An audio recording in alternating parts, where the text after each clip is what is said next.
Hi friends, അജിന്ത്യ പ്രിസ family വ്ളോഗിലേക്ക് എല്ലാവർക്കും സ്വാഗതം. ഇന്ന് ഹാപ്പി സൺഡേ ആണ്. ഹാപ്പി സൺഡേ ആയതുകൊണ്ട് തന്നെ വീട്ടിൽ ഞാൻ ഒറ്റയ്ക്കാണ്. ഇന്ന് ചേട്ടന് ക്രിക്കറ്റ് കളിയുണ്ട്, ഇന്ന് കളിയുള്ള ദിവസമാണ്. അപ്പോൾ ഏട്ടൻ കളിക്കാനായിട്ട് പോയി. അപ്പോൾ രാവിലെ നേരത്തെ പോയി. അപ്പോൾ ഞാൻ ഇന്ന് രാവിലെ ഒന്നും കഴിച്ചില്ല. ഞാൻ ഡേറ്റ്സും അത് ഇതൊക്കെ ആയിട്ട് കഴിച്ചു അങ്ങനെ ഇരുന്നു. ഉച്ചയ്ക്ക് എന്തുണ്ടാക്കണമെന്ന് എനിക്ക് തോന്നിയപ്പം ഞാൻ പറഞ്ഞു, ഞാൻ എൻ്റെ മനസ്സിനോട് പറഞ്ഞു, എന്ന് പറഞ്ഞാൽ എൻ്റെ മനസ്സിനോട് ഞാൻ പറഞ്ഞു, ഇന്ന് മുട്ട ബിരിയാണി ഉണ്ടാക്കാം. ആകെ കൂടി മുട്ട മാത്രമേ ഉള്ളൂ വീട്ടിൽ, കുറച്ച് പച്ചക്കറികൾ വേറെ ഇരിക്കുന്നുണ്ട്. അപ്പോൾ ഒന്ന് ബിരിയാണി അങ്ങോട്ട് വയ്ക്കാം എന്ന് വിചാരിച്ചു. ഉച്ചയ്ക്ക് ഏട്ടനില്ല, ഏട്ടൻ വൈകിട്ടത്തേക്കാണ് എത്തുക. അപ്പം ഞാൻ മുട്ട ബിരിയാണി ഉണ്ടാക്കി ഞാൻ കഴിക്കും. ഇടയ്ക്ക് നമ്മുടെ ഒരു സ്വാദൊക്കെ കൂടി നോക്കി അങ്ങോട്ട് കഴിക്കാമല്ലോ. ശരിക്കും പറഞ്ഞാൽ ഞാൻ ഏട്ടൻ്റെ ഇഷ്ടത്തിനല്ല ഫുഡ് ഉണ്ടാക്കുന്നത്, എൻ്റെ ഇഷ്ടത്തിനാണ് ഞാൻ ഫുഡൊക്കെ ഉണ്ടാക്കുന്നത് കേട്ടോ. ഇങ്ങനെ കേൾക്കുമ്പോൾ നമ്മൾ വിചാരിക്കും ചേട്ടൻ്റെ ഇഷ്ടത്തിനാണ് ഞാൻ വെക്കുന്നത്. അങ്ങനെയൊന്നുമില്ല. എനിക്ക് എന്താണോ ഇഷ്ടമുള്ള കറികൾ, എന്താണ് എനിക്ക് ഇഷ്ടം, അത് നോക്കിയിട്ടാണ് ഞാൻ ഫുഡ് ഉണ്ടാക്കുന്നത്. അപ്പോൾ അങ്ങനെ ഞാനൊന്ന് ഒറ്റയ്ക്കായപ്പോൾ എന്തോ ഒന്ന് ഭയങ്കര വല്ലാത്തൊരു ഫീലിങ്സ്. ഞാൻ സൺഡേ ആയിട്ട് എവിടെയും പോകാൻ പറ്റിയില്ല. ഏട്ടനാണെങ്കിൽ കളിക്കാൻ പോയി. അപ്പോൾ ഞാൻ എന്ത് ചെയ്തു, ബിരിയാണി ഉണ്ടാക്കാമല്ലോ എന്ന് വിചാരിച്ചിട്ട് അങ്ങനെ ബിരിയാണി ഉണ്ടാക്കുന്നത്, എഗ് ബിരിയാണിയൊക്കെ ഞാൻ ഒത്തിരി പ്രാവശ്യം ഞാൻ ചെയ്തിട്ടുണ്ട്. അപ്പോൾ ആ കാരണം ഇന്ന് ഞാനൊരു കഥ പറയാമെന്ന് വിചാരിച്ചു. പണ്ട് കല്യാണം കഴിഞ്ഞ സമയത്ത് ഇങ്ങനെയൊക്കെ ആയിരുന്നു. ഫുഡ് ഏട്ടൻ വന്നാലേ ഫുഡ് കഴിക്കുള്ളൂ, ഏട്ടനില്ലെങ്കിൽ ഞാൻ ഫുഡ് കഴിക്കില്ല, അങ്ങനെയൊക്കെയുള്ള ഒരിത്. പിന്നെ അതേപോലെ എന്തെങ്കിലും വിഷമം വന്നു കഴിഞ്ഞാൽ ഞാൻ കഴിക്കില്ല എന്ന് വെച്ചാൽ വീട്ടിൽ ഒരുപാട് ആൾക്കാരൊക്കെ ഉണ്ടായിരുന്നു, ഒരു കാലഘട്ടങ്ങളൊക്കെ ഉണ്ടായിരുന്നു. അപ്പോൾ അങ്ങനെയൊക്കെ ഉണ്ടാകുമ്പോൾ നമ്മൾ അങ്ങോട്ടും ഇങ്ങോട്ടൊക്കെ വിഷമങ്ങളൊക്കെ ഉണ്ടാകുന്ന സമയത്ത് ഞാൻ ഫുഡ് കഴിക്കാറില്ല. അപ്പോൾ അങ്ങനെ ഇരുന്ന് എനിക്ക് വയ്യാതെ എന്ന് പറഞ്ഞു കഴിഞ്ഞാൽ നല്ല തടിയും വെയിറ്റൊക്കെ ഉണ്ടെങ്കിലും എനിക്ക് തീരെ വയ്യ, നടക്കാൻ വയ്യ, അത് വയ്യ, ഇത് വയ്യ, കാല് വേദന, കൈ വേദന, അങ്ങനെ വൈറ്റമിൻ ഡി കുറവ്. നമ്മൾ പറയില്ലേ, മാനസിക സംഘർഷങ്ങൾ വേറുമ്പോൾ നമുക്ക് വൈറ്റമിൻ ഡി കുറയും.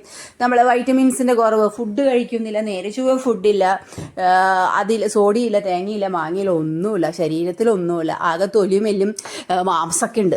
അപ്പോൾ എന്തെങ്കിലുമൊക്കെ ഫുഡ് ഉണ്ടാക്കാം എന്ന് വിചാരിച്ച് കഴിച്ചാൽ എനിക്ക് സന്തോഷമായിട്ട് ഇരുന്ന് കഴിക്കാൻ പറ്റാത്ത കാലഘട്ടങ്ങളൊക്കെ ഒരുപാട് ജീവിതത്തിൽ ഉണ്ടായിട്ടുണ്ട്. അതിനൊക്കെ ഞാൻ തരണം ചെയ്ത് മുന്നോട്ട് കയറി വന്നു. എന്നെ ചേർത്ത് പിടിച്ച് എൻ്റെ ചേട്ടനും എന്നെ തിരിച്ച് ജീവിതത്തിലേക്ക് കൂട്ടിക്കൊണ്ടുവന്നിട്ടുള്ള ഒരാളാണ്. അങ്ങനെ ആ സമയത്തൊക്കെ എനിക്ക് വല്ലാത്ത വിഷമങ്ങളും സങ്കടങ്ങളും ഒക്കെ ഉണ്ടാവുകയായിരുന്നു. ഇപ്പം ഞാൻ വെളിച്ചെണ്ണ ഒഴിച്ചു, നമ്മളെ കുറച്ച് മസാലകളിട്ടു, തക്കാളി ഇങ്ങനെ സവാളയൊക്കെ വഴറ്റിക്കൊണ്ടിരിക്കുകയാണ് കേട്ടോ. അതിൻ്റെ ഇടയിലാണ് ഈ വർത്തമാനമൊക്കെ പറയുന്നത്. അപ്പോൾ ഈ ഞാൻ ധാരാളം വെള്ളം കുടിച്ചൊക്കെ അങ്ങനെ നടക്കും. കാരണം എന്താണെന്ന് വെച്ചാൽ ധാരാളം വെള്ളം കുടിക്കുക എന്ന് പറഞ്ഞാൽ വെള്ളം കുടിക്കും, അങ്ങനെ അപ്പോൾ വല്ലാണ്ട് ക്ഷീണമായി പോയി. അപ്പോൾ നമ്മൾ നോക്കുമ്പോൾ പെട്ടെന്ന് തിരിച്ചറിയാൻ പറ്റുന്നില്ലെങ്കിലും ശരീരത്തിൽ ഭയങ്കര ക്ഷീണമൊക്കെയായി. അങ്ങനെ അതൊക്കെ മാറാൻ വേണ്ടി പിന്നീട് ഉള്ള കാലഘട്ടങ്ങളിൽ ഞങ്ങൾ തനിച്ചായ സമയത്ത് പിന്നെ നമ്മൾ പഠിച്ചുല്ലോ, കാലഘട്ടങ്ങൾ നമ്മൾ പഠിപ്പിക്കുമല്ലോ, ഓരോ ദിവസങ്ങളും ഓരോ ലെസണാണല്ലോ നമുക്ക്. അപ്പോൾ ഓരോ ദിവസങ്ങളിൽ നമ്മൾ പഠിച്ചുകൊണ്ടേ വന്നു. അപ്പോൾ അങ്ങനെ പാചകങ്ങൾ പഠിച്ചു, അങ്ങനെ ബിരിയാണി ഉണ്ടാക്കാൻ നന്നായി പഠിച്ചു. പറഞ്ഞു വന്നതെന്ന് വെച്ചാൽ ആദ്യമായിട്ട് ഒരു ബിരിയാണി ഉണ്ടാക്കിയ സമയത്ത് ഈ വീട്ടിലേക്ക് ഉള്ളി, വെളുത്തുള്ളി ഇതൊന്നും കയറ്റാൻ പാടില്ല, നോൺ കയറ്റില്ല. നിയമമായിരുന്നു, ഒരു കർക്കശമായ നിയമമല്ല, ആചാരമൊന്നുമില്ലായിരുന്നു. കാരണം ഇവർ മുൻപൊക്കെ ഇഷ്ടംപോലെ തവണ കഴിച്ചിട്ടുണ്ട്.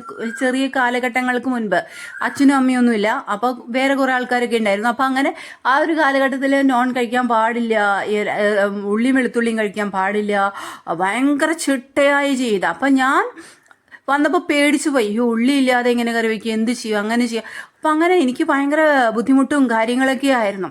അപ്പോൾ അങ്ങനെ അതൊക്കെ നമ്മൾ തരണം ചെയ്ത് മുന്നോട്ട്. ഞാൻ നോക്കിയപ്പോൾ ഈ ഉള്ളി വെളുത്തുള്ളിയൊക്കെ കഴിക്കാൻ പാടില്ല എന്ന് പറയുന്ന ആൾക്കാർ പുറത്തു പോയി ഫുഡ് കഴിക്കുന്നുണ്ട്. അപ്പോൾ പുറത്തേക്ക് ഫുഡ് കഴിക്കാൻ എന്നെ കൊണ്ടുപോകുന്നത് പോലും പ്രശ്നങ്ങളുണ്ടായിരുന്ന ഒരു കാലഘട്ടം ഉണ്ടായിരുന്നു. ആ സമയത്ത് ഇവരൊക്കെ ഒളിച്ചുമ്പോഴത്തൊക്കെ എന്നെ കൊണ്ടുപോകാതെയൊക്കെ ഫ്രണ്ട്സിൻ്റെ കൂടെയൊക്കെ ഫുഡ് കഴിക്കാൻ പോകുമ്പോൾ ഒക്കെയാണ്. ഞാൻ ഹസ്ബൻഡ് പോയി കഴിഞ്ഞാൽ അപ്പം വിളി തുടങ്ങും, ഇങ്ങനെ പുറത്തുനിന്ന് ഫുഡ് കഴിക്കാൻ പാടില്ല, അങ്ങനെയൊക്കെ പറയും. അപ്പോൾ പറഞ്ഞു എന്താണെന്ന് വെച്ചാൽ വീട്ടിലൊന്നും വെക്കാനോ ഒന്നും കഴിക്കാനോ ഇഷ്ടമുള്ള ഭക്ഷണം കഴിക്കാനോ ഒന്നും പറ്റില്ല. എങ്ങാനും എൻ്റെ വീട്ടിലേക്ക് പോകുമ്പോൾ മാത്രം ഫുഡ് നന്നായിട്ട് കഴിക്കാനും. അപ്പോൾ ഈ അന്ന് ബിരിയാണി വയ്ക്കുന്ന സമയത്ത് ഞാനും ഏട്ടനും കൂടി ഒരു സൂത്രത്തിൽ നമ്മൾ ഈ പേസ്റ്റ് പരുവത്തിൽ കിട്ടുന്ന സൂപ്പർ മാർക്കറ്റ്സൊക്കെ ഉണ്ടായിരുന്നല്ലോ അന്നും ഇന്നൊക്കെ. അപ്പോൾ അവിടെ നിന്ന് അതൊക്കെ മേടിച്ചു കൊണ്ടുവന്ന് സൂത്രത്തിലാണ് ബിരിയാണിക്ക് വെച്ചത്. ആ ബിരിയാണി അപ്പം തന്നെ തീർന്നു. ഉണ്ടാക്കി കഴിഞ്ഞാൽ അപ്പം ആർക്കും കുഴപ്പമില്ല. അതായത് എന്തിനോ വേണ്ടിയിട്ടുള്ള ഒരു ബുദ്ധിമുട്ടുകളായിരുന്നു. ഉള്ളി കഴിക്കാൻ പാടില്ല, വെളുത്തുള്ളി കഴിക്കാൻ പാടില്ല. ഒരു പക്ഷെ അതൊക്കെ ആരോഗ്യത്തിന് എന്നാൽ അവർ കഴിച്ചിരുന്നതാണ്, എന്നാൽ അവർ കഴിച്ചുകൊണ്ടിരിക്കുന്നുണ്ട് പുറത്ത് പോയിട്ട്. നോൺ കഴിക്കാറില്ല കേട്ടോ, അതുണ്ടോയെന്ന് എനിക്കറിയില്ല, ഞാൻ കണ്ടിട്ടില്ല. ബാക്കി ഉള്ളി വെളുത്തുള്ളിയൊക്കെ കഴിക്കുന്നത് നമ്മൾ കണ്ടിട്ടുണ്ട്. അപ്പോൾ അതൊക്കെ ആയപ്പോൾ എനിക്ക് ഭയങ്കര വിഷമങ്ങളായിരുന്നു. അപ്പോൾ ഇങ്ങനെ പേസ്റ്റ് നമ്മളിപ്പോൾ നമ്മൾ വെളുത്തുള്ളി ഇഞ്ചി പേസ്റ്റാണ് കേട്ടോ ഇപ്പോൾ ചേർത്തത്.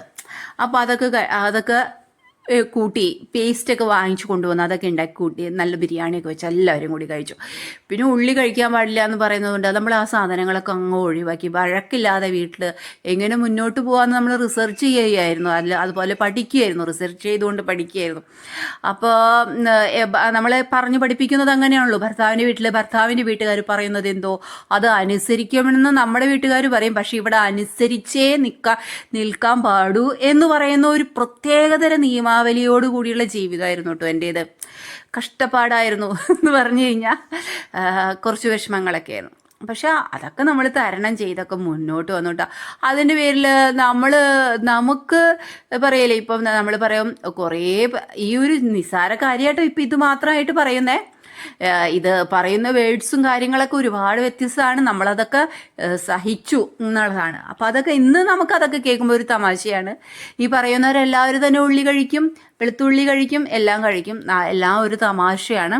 അപ്പോൾ അതൊരു ചെറിയൊരു എന്താ പറയുക, അവരുടെ ഒരു പറഞ്ഞിരുന്നത് എന്താണെന്ന് വെച്ചാൽ നമ്മൾ പറയില്ലേ കോളേജിലൊക്കെ ചെല്ലുമ്പോൾ റാഗ് ചെയ്യാന്ന്.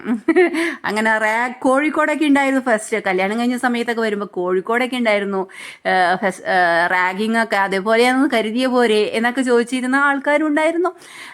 അങ്ങനെ കുറേ ആൾക്കാർ ലൈഫിലൊക്കെ വന്നു പോയി. അങ്ങനെ അതുപോലെ പക്ഷേ ആ ലൈഫ്, അങ്ങനെയുള്ള ലൈഫിൽ നമ്മൾ പേടിക്കാതെ വിഷമിക്കും ഭയപ്പെടാതെ മുന്നോട്ട് വരിക എന്നുള്ളതാണ്. വിഷമിക്കുമ്പം നമ്മൾ വിഷമവും സങ്കടമൊക്കെ ഉണ്ടാവും. അതൊക്കെ നമ്മൾ തരണം ചെയ്ത് മുന്നോട്ട് വരുമ്പോൾ ഉണ്ടാവുന്ന ഒരു സുഖം ഉണ്ടല്ലോ, ആ സുഖം ഗംഭീരമായിരിക്കും. അത് നമ്മുടെ ലൈഫ് ലോങ് ആണ് ആ സുഖം കിട്ടുക. അതായത് ആദ്യമായി കിട്ടുന്ന ദുഃഖങ്ങൾ പിന്നീട് ഒരു സുഖത്തിലേക്കുള്ളൊരു വഴിയാന്നൊക്കെ പറയുന്നത് ഭയങ്കര രസമായിരിക്കും. ബിരിയാണി പോലെ മനോഹരമായിരിക്കും അത്. എന്താണ്, ആദ്യം വെളിച്ചെണ്ണ ഒഴിക്കും, അല്ലെങ്കിൽ അതിലേക്ക് മസാല ഇടും, അതിനുശേഷം വെളുത്തുള്ളി ഇടും, ഇഞ്ചി വെളുത്തുള്ളി ഇടും, തക്കാളി ഇടും, പൊടികൾ ചേർക്കും. അങ്ങനെ നമ്മൾ ചേർത്ത് അതിനുശേഷം നമ്മൾ ചോറിടും. അതിനുശേഷം വീണ്ടും അതൊന്ന് വഴറ്റി എടുത്ത് അതിലേക്ക് ചിക്കനോ അല്ലെങ്കിൽ ചിക്കൻ മസാല അതൊക്കെ നമ്മൾ മുട്ടയോ എന്ത് വേണമെങ്കിലും അതൊക്കെ ചേർത്ത് നമ്മൾ അടിപൊളിയായിട്ട് എന്തുണ്ടാക്കും, നല്ല ബിരിയാണി ഉണ്ടാക്കില്ലേ. അപ്പോൾ കിട്ടുന്ന ഒരു സ്മെല്ല്, ആ ഒരു സ്വാദ്, അതുപോലെ തന്നെയാണ് ലൈഫും. ഒരുപാട് പ്രശ്നങ്ങളുണ്ടാവും ആ സമയത്ത്. ചിലപ്പോൾ നമ്മുടെ കൈ പൊള്ളിയെന്ന് വരും, വെളിച്ചെണ്ണ പൊട്ടിത്തെറിച്ചു എന്ന് വരും അല്ലേ. അപ്പം നമ്മളെന്ത് ചെയ്യണം, അതെല്ലാം സഹിച്ച് അതിനെയൊക്കെ തരണം ചെയ്ത് സഹിക്കുക എന്ന് പറഞ്ഞാൽ മുക്കിലിരുന്ന് സഹിക്കുക അല്ലെങ്കിൽ വേദനിക്കുക അതൊന്നും അല്ല കേട്ടോ. അതിനെയൊക്കെ തരണം ചെയ്ത് നമ്മൾ മുന്നോട്ട് വരണം എന്നാണ് പറയുക അല്ലേ. ജീവിതത്തിൽ എന്തിനേയും നമ്മൾ തരണം ചെയ്ത് മുന്നോട്ട് വരുമ്പോഴാണ് ജീവിതം മനോഹരമായിട്ട് തീരുക. അങ്ങനെ നമ്മൾ എല്ലാ പൊടികളൊക്കെ ചേർത്ത് തക്കാളിയും പൊടികളും എല്ലാം ചേർത്ത് വഴറ്റിയെടുത്തു കേട്ടോ. നമ്മളതൊക്കെ വഴറ്റിയെടുത്തതിന് ശേഷം നല്ലപോലെ വഴറ്റിയതാ ചീനച്ചട്ടിയിൽ കുറച്ച് ഡേറ്റ്സിൻ്റെ അച്ചാറാണ് കേട്ടോ. ചോറൊക്കെ എടുത്തിട്ട് നമ്മളങ്ങനെ ഇട്ട് കുറച്ചും കൂടിയൊക്കെ അത് വഴറ്റിയെടുത്തതിന് ശേഷം മസാല അങ്ങ് മുകളിലോട്ടിടണം കേട്ടോ. നല്ലപോലെ വഴറ്റിയ മസാലയൊക്കെ നല്ലപോലെ മുകളിലൊക്കെ വെതറിയതിന് ശേഷം നമ്മൾക്ക് കുറച്ച് വെതറി അതൊക്കെ നന്നായിട്ട് ആക്കി എടുത്ത് അത് കാണുമ്പോൾ തന്നെ ഒരു ഭംഗിയുണ്ട് അല്ലേ. എന്നിട്ട് നമുക്ക് നമ്മൾ പുഴുങ്ങി വെച്ച നമ്മുടെ മുട്ടയുണ്ടല്ലോ, മുട്ട അതങ്ങ് ചേർത്ത് കൊടുക്കാം കേട്ടോ. അങ്ങനെ മുട്ടകൾ ഓരോന്നായി ചേർത്തു. അങ്ങനെ അത് ഓരോന്നായിട്ട് തന്നെ ചേർത്തുള്ളൂ. ആകെ 3 മുട്ടയുണ്ടായിരുന്നുള്ളൂ. ആ 3 മുട്ട അങ്ങ് ചേർത്തങ്ങ് കൊടുത്തു. അങ്ങനെ ഇന്ന് ലഞ്ച് കുശാലാക്കണ്ടേ നമുക്ക്, അതിന് വേണ്ടിയിട്ട് കണ്ടില്ലേ എൻ്റെ എഗ്ഗ് ബിരിയാണി? അടിപൊളി ടേസ്റ്റാണ് കേട്ടോ. വെളിച്ചെണ്ണയിലാണ് ഫുൾ ഉണ്ടാക്കിയിരിക്കുന്നത്. Appam Ajinthya Prasad family vlog signing off. Tata, bye by.